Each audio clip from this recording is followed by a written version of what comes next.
The U.S. Navy SEALs' ability to infiltrate and attack from under the water sets them apart from other elite units operating in the world today.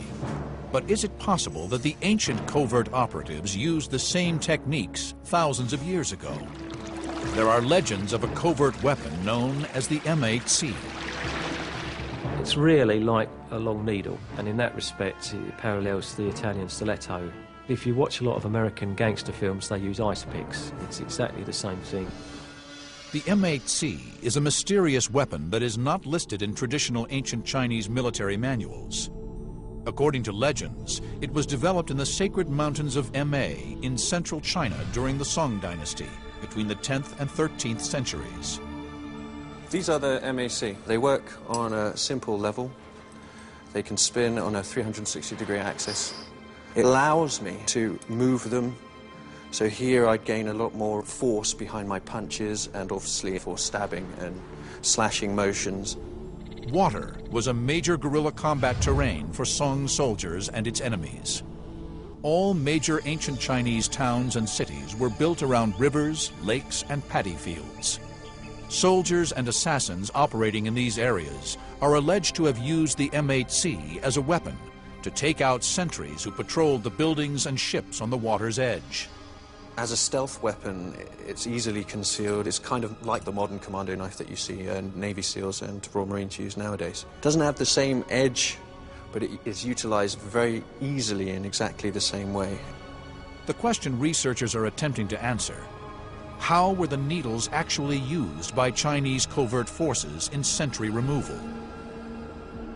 The killer would target a sentry standing near or in the water, where the 10-inch steel needles with a flat rhombus point are said to hold an advantage.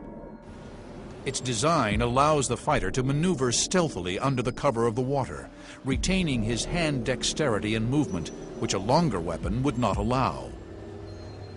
The ancient assassin would have used the sharp points of the needles to stab and slash unprotected arteries. The subclavian and the femoral arteries are very much in exposed areas. As such, would be easy to target. If they targeted these areas and they'd driven one of these MAC needles into the artery, it'd be very difficult for the artery to close. If you managed to get them in between the ribs, the lungs would deflate so that the combatant can't breathe.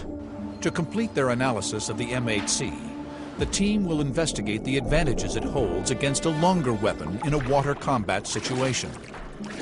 On land, a small weapon like the M8C would be no match for longer weapons because of their extended range and heavier weight. But the team will find out if this is the case in water.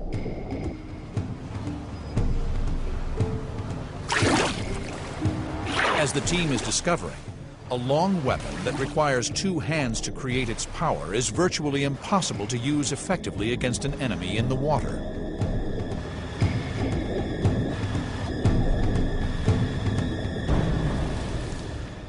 The attempts of the practitioner to try and penetrate the water with the weapon was very, very difficult because of all the resistance.